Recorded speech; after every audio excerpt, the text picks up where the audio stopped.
flat Earth has long been touted as the mother of all conspiracy theories, marginalized, suppressed, and ridiculed for centuries as being an ignorant, ancient, unscientific worldview.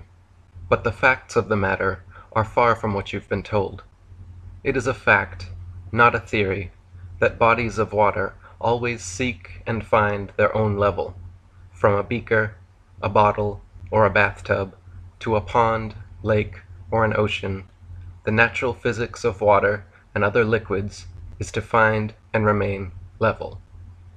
It is an unproven, unscientific theory with no observable, measurable, or repeatable evidence to claim that bodies of water can somehow bend, cling to the exterior of shapes, and show convexity upon their surface.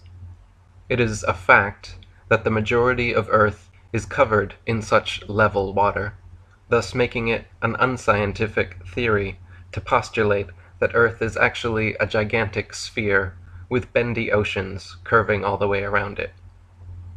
It is a fact, not a theory, that the horizon always appears perfectly flat 360 degrees around the observer, regardless of altitude.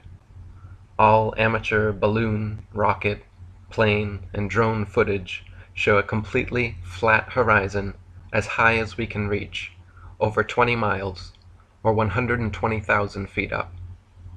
The only time the horizon ever bends is when viewed through a fisheye lens or a curved commercial airplane window. It is also a fact that the horizon always rises to the eye level of the observer as altitude is gained, so you never have to look down to see it. If the Earth were in fact a globe, no matter how large, as you ascended, the horizon would stay fixed, and the observer would have to tilt, looking down further and further to see it. It is a fact, not a theory, that we are able to observe objects at incredibly long distances, far beyond what would be possible if Earth were a globe 25,000 miles in circumference, as we're told. For example, it is a fact that in Genoa, Italy, from just above sea level, on clear days, it is possible to see the distant islands of Elba, Gorgona, Caprea, and Corsica, 80 to 125 miles away. It is a necessary theory that the globe Earth must curve 8 inches per mile squared, if it really be a ball 25,000 miles in circumference, as we're told. But based on such a theory, these islands would all be completely hidden behind thousands of feet of curved Earth. In fact, the record-breaking longest distance zoom photograph ever taken recently showed Pic Gaspard from Pic de Finestrelles, a whopping 275 miles away, at a height of under 10,000 feet, where, based on correct curvature calculations, the entire mountain should be invisible behind several miles of curved Earth. It is an observable, testable, repeatable, scientific fact of reality that Polaris, the North Pole star, situated perfectly over the North Pole center of Earth, never moves a single inch, night after night, year after year, century after century, with all the other fixed stars remaining fixed in their relative constellations, revolving perfect circles around Polaris. It is an unobservable, unproven, unscientific theory to claim that thousands of years ago, Polaris mysteriously did move, and Thuban or other stars became the center of rotation. It is also an unobservable, unscientific theory to claim that the Earth is spinning 1,000 miles per hour around an axis, while rotating tens of thousands of miles per hour around the Sun, while the entire solar system circles hundreds of thousands of miles per hour around the Milky Way, and the Milky Way shoots millions of miles per hour more off through infinite space, when we cannot see, hear, feel, or otherwise observe or prove any such motion, and we can see clearly for ourselves Polaris never moving, and all the other stars revolving around it. Not only this, but such circular star trails around an unmoving pole star prove that it is the stars themselves moving, and not the Earth. If the Earth were truly a tilting, wobbling, spinning space ball undergoing these multiple contradictory motions through the universe, you would only see irregular, spiral-shaped star trails, and the night sky would never be the same twice. It would be impossible for constellations to exist whatsoever if Earth were truly undergoing these various theoretical motions.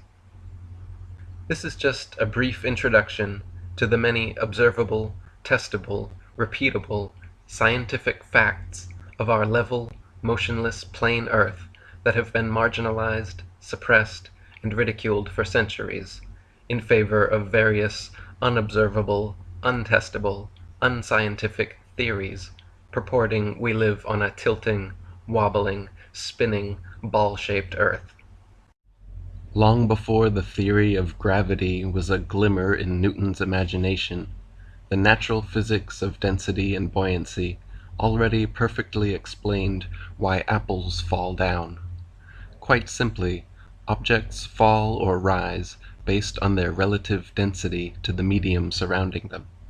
Apples fall because they are denser than the air, while helium balloons rise because they are lighter. No gravity necessary. This is why raindrops fall down through the air, and air bubbles rise up through water. Everything seeks its relative density and rises or falls until settling accordingly. This is why a tiny pebble sinks to the bottom of the ocean, but gigantic cruise ships and aircraft carriers stay afloat on the surface, because even though a pebble is so small, its mass relative to its volume, its density, is more than water, so it sinks. And even though a cruise ship is so large, its mass relative to its volume is less than water, so it floats. If Newton's apple had landed in a puddle instead of on his head, he would have seen the apple only fell through the air because it was denser than the air, but then floated on top of the water because it was less dense than water. Have you ever noticed how it's easier to stay afloat with your lungs full of air than it is when they're empty? Submarines float on the surface when their ballast tanks are filled with air, but when the vents are opened and seawater floods in, they begin to sink as the submarine's density becomes greater than water. Depending what depth they wish to dive, sailors simply adjust the ratio of air and water in their tanks, and when ready to resurface, they blow compressed air into the tanks, forcing the seawater out, lowering the density, and thus causing them to rise back to the surface. We can also prove this fact of relative density by filling a balloon with approximately half helium and half air. Since helium is lighter than the oxygen, nitrogen, and other gases that compose the air around us, filling a balloon with just the right amount of helium to compensate for and balance out the density of the plastic results in a gravity-defying, levitating balloon at equilibrium that neither rises nor falls. How is it that gravity is so strong that it can hold all the oceans, buildings, and people stuck to the underside of the ball Earth, but so weak that it allows birds, bugs, smoke, and balloons to casually evade its grips completely? How is it that gravity holds our bodies clung to the underside of a ball Earth, but yet we can easily raise our legs and arms, walk or jump, and feel no such constant downward pulling force? How is it that gravity can cause planets to revolve elliptical orbits around a single center of attraction? Ellipses by nature require two foci, and the force of gravitation would have to regularly increase and decrease to keep planets in constant orbit and prevent pulling them into direct collision courses. Einstein's theory of relativity and the entire heliocentric model of the universe hinge upon Newton's law of gravitation. Heliocentrists claim that the Sun is the most massive object in the heavens, more massive even than the Earth, and therefore the Earth and other planets, by law, are caught up in the Sun's gravity and forced to orbit perpetual circles and ellipses around it.